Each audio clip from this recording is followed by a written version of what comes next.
আমি পিতা তুই আমাকে সোনালী জন্মদাতা পিতা জগতের বুকে আর নাই, কিন্তু এটা কোনো সম্মান না রে ভাই। এটা কি জানিস?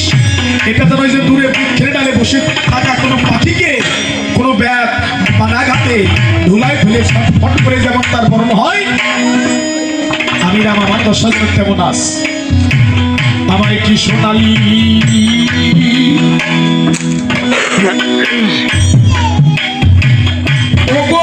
ভাই আমায় কি সোনা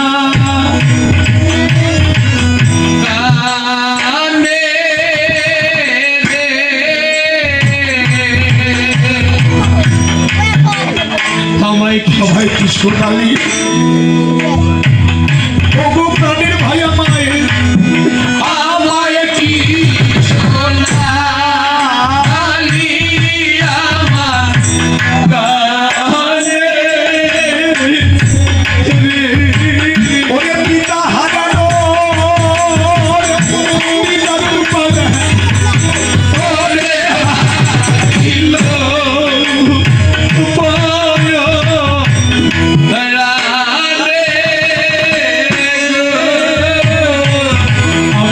শীঘ্র প্রভাত হলে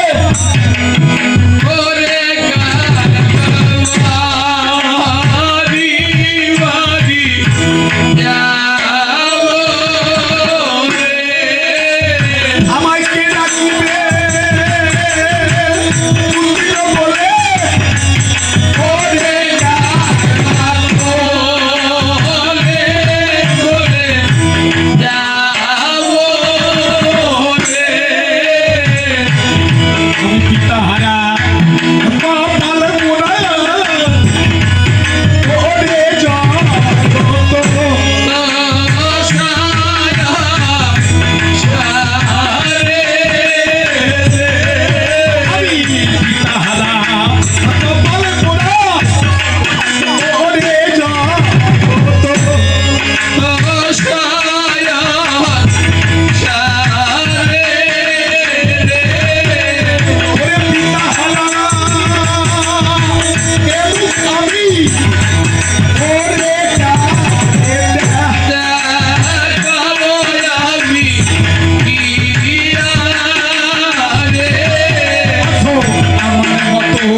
অযোধ্যাবাসীকে নিয়ে সকলকে নিয়ে তোমাকে ফিরিয়ে নিতে এসেছি। চলো দাদা অযোধ্যায় রাম করে মানা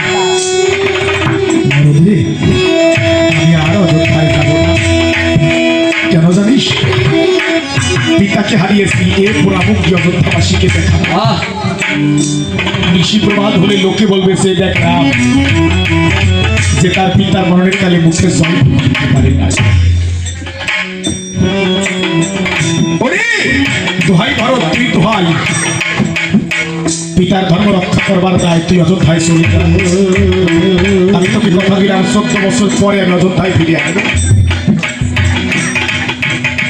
তুই যদি অযোধ্যায় ফিরে না যাস, যে রাজা তার প্রজাকে পালন করতে ব্যর্থ তাকে রৌরব নামক নরকে যেতে হয়। দাদা, যে সিংহাসনে রাম বসবে না, ওই সিংহাসনে ভরত বসে না দাদা। আমি যাব না। তুমি না গেলে আমি এই বনবাস করবো পাবো। ভরদ্রী, তুই যদি আমাকে ভালোবাসিস, পিতার ধর্ম যদি পালন করতে চাস, কথা বলি এই মুহূর্তে অযোধ্যায় চলে যাবি। এটা তোর দাদার আমি পাবো। ভরত বলছি, দাদা যদি তাই হয় তাহলে আমি অযোধ্যায় যাবো, তবে যাওয়ার আগে তোমার কাছে কিছু চাই, তুমি আমাকে দেবে? রাম বলছে, ভরদ্রী আমি তোকে কি দিব ভাই? আমার তো দেওয়ার মতো কিছু নাই। যা কিছু ছিল অযোধ্যায় বনবাসে একবার কালে পেয়ে এসেছি।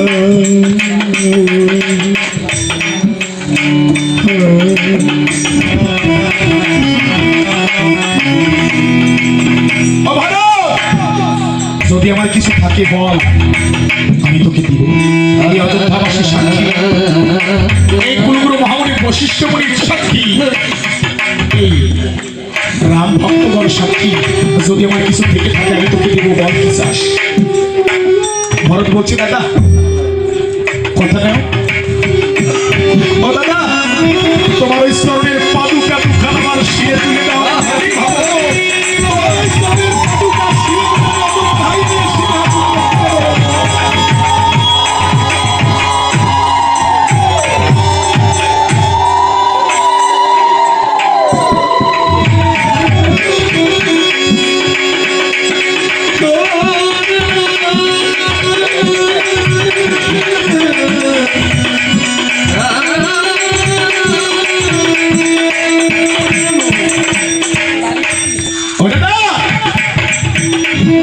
এই জগতে আমি আর বাড়ি যদি আসি, আমি যেন তোমার ভাই হয়ে জন্মগ্রহণ করতে পারি। আর এই 14 বছরের একটা দিন যদি বেশি হয়, তুমি তোমার ভরতকে গিয়ে পাবে না। ও দাদা, আর এই 14 বছরের যদি মধ্যে আমার যদি মরণ হয়, আমি তো তোমার চরণ দেখতে দেখতে মরতে পারবো না। আমি যেন রাম ভক্তের চরণ দেখতে দেখতে